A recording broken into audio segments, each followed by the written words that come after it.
बयबो गोसो जानानै बिथांखौ बरायनानै देरहासार खालामहरदोंमोन नङा होमबा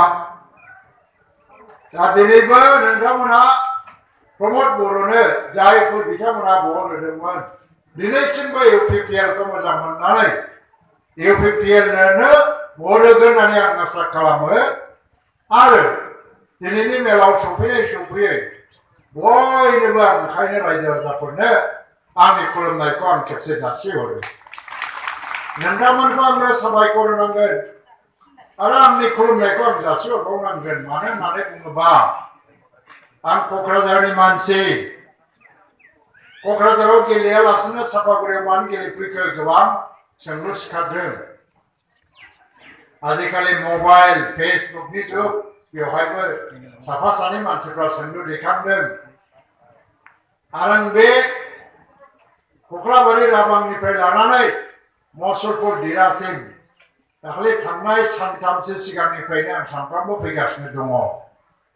बेफोर बाथ्राफ्रा सानफा एफा खमायै दा गैला जाबोबाय UPPL हान्जानि दैदेनगिरि प्रमद बर'मोना मोनसे माबा मोनसे गिदिर परिकल्पना एबा साननायजों बे थांखिखौ लादों आंखौ सापागुरियाव गेलेनो थिननानै दिनै आंखौ बिजाथि होदों आरो हयथ' आं देरहालाङोबा माबा मोनसे गिदिर थांखि दङ आंखौ लानानै खामानि मावलांनांगौनि प्रमद बर'आ थांनानै बुंहैदों नोंथाङा आसामनि राजनितियाव UPPL नि जानानै दैदेनगिरिनि बिफाव एबा खामानि मावहैनांगौ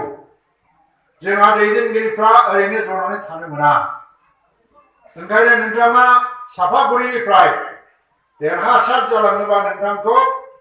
सासे साधारन MLA हिसाबै बसायनानै दोनालासिनो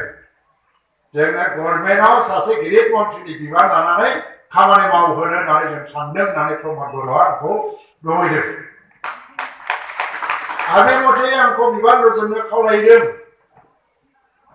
आरो बेखौ साननानैनो सारा BTR ओनसोलाव गासै 12टा समस्तियाव आंखौ देरहासार खालामनो थाखाय ओरैबायदि माखासे समस्ति नागिरनाय जादों जाय समस्तिनि रायजो राजाफ्रा उदार गोसोजोंनो नाजावनानै गोरलैयैनो नाजावनानै देरहासार खालामगोन हयथ' बेबायदि समस्तिया मोननै मोनथाम दङमोन थेवबो हान्जानि दैदेनगिरिफ्रा प्रमद बर'आ गावबो बेवहाय गेलेनानै देरहासार जालांदों हिसाबै सापागुरियावनो गोरलैसिन जागोन होननानै आंखौ दिनै केन्डिडेट होफैबाय आरो बेवहाय रायजो राजाफ्रा दिनै गोसोआव फिसा फिसौ माबाफोर साननाय दंमोनब्लाबो जोंनि गिदिर थांखिनि जाहोनाव बयबो गोसो खुलायैनो नाजावनानै लाबाय आंखौ अनबाय आंखौ जायगा होबाय आरो गावनि असे फिसाबादि दिनै आंखौ बोर होबाय आं बेनि थाखाय नोंथांमोन गासिनिबो खाथियाव जेब्लायबो रिनि जानानै थागोन एबा आं खुलुमगोन देरहासार जालाङोबा आं नैबे खोथाखौल' बुंनो हायो जे आं अरायबो नोंथांमोननि जानानैनो मावलांबाय थागोन क'क्राझारनि मानसि हिसाबै आं देरहायोबा आं क'क्राझारनि थाखायसो मावगोन नामा होननानै सोरबा साननो हागौ बेबायदि राहा गैया राजनितियाव जाय जायगानिफ्राय देरहालांदों बे जायगानि थाखायनो मावथारनांगोन 5 बोसोराव आंबो बे जायगानि थाखायनो मावलांगोन नोंथांमोननि सुखु दुखुनि समावबो आङो गसंथानानै बेनिफ्राय जुदि मन्थ्रि जायो